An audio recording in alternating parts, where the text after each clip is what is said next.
কিছু দল দেখবেন সকালে একরকম কথা বলে, যেমন বলতেছে সংস্কারের আগে কোন নির্বাচন চাই হবে না। আমরা বললাম সংস্কারও হবে, নির্বাচনও হবে। কিছুদিন পর ওনারাই বললেন হ্যাঁ নির্বাচনও হবে, সংস্কারও হবে। আবার গতকাল দেখলাম পত্রিকায় যে বিচারের আগে কোন রকম নির্বাচন হবে না, সের বিচার হবে। যে বিচারটার কথা বলছেন গণহত্যার বিচার, গণহত্যার বিচার তো হতেই হবে। নির্বাচনের কথা বললেই কিছু লোকের গাত্র ধাওয়া শুরু হয়ে যায়। কারণ কি জানেন, ওরা বলে কি, ওরা বলে যে নির্বাচন মানেই তো বিএনপি ক্ষমতা আছে, তো বিএনপির হাতে ক্ষমতা দেওয়া যাবে না। আরে ভাই, বিএনপির হাতে ক্ষমতা দেওয়া যাবে না, আপনি কে? আমি বা ক্ষমতা নেওয়ার কে? আমরা তো কেউ নই। এই দেশের জনগণ নির্ধারণ করবে ক্ষমতায় কে আসবে। ভোটের অধিকারটা দিয়ে দেন না ভাই। আমরা স্পষ্ট ভাষায় বলতে চাই, নির্বাচনের পর যে দল ক্ষমতায় আসুক, এই দেশের স্বাধীনতা সার্বভৌমত্ব টিকে রাখার স্বার্থে আমরা তাকেই সমর্থন দিয়ে কাজ করে যাব।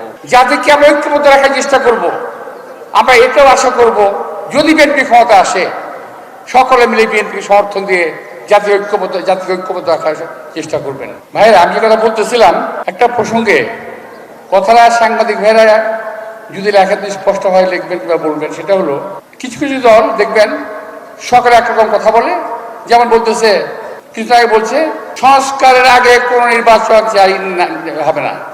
আমরা বললাম সংস্কারও হবে, নির্বাচনও হবে। কিছুদিন পর ওনারাই বললেন হ্যাঁ নির্বাচনও হবে, সংস্কারও হবে। আবার গতকাল দেখলাম পত্রিকায় যে বিচারের আগে কোন রকম হবে না, কি বলে নির্বাচন হবে না। আরে ভাই, কিসের বিচার হবে? যে বিচারটার কথা বলছেন গণহত্যার বিচার, গণহত্যার বিচার তো হতেই হবে।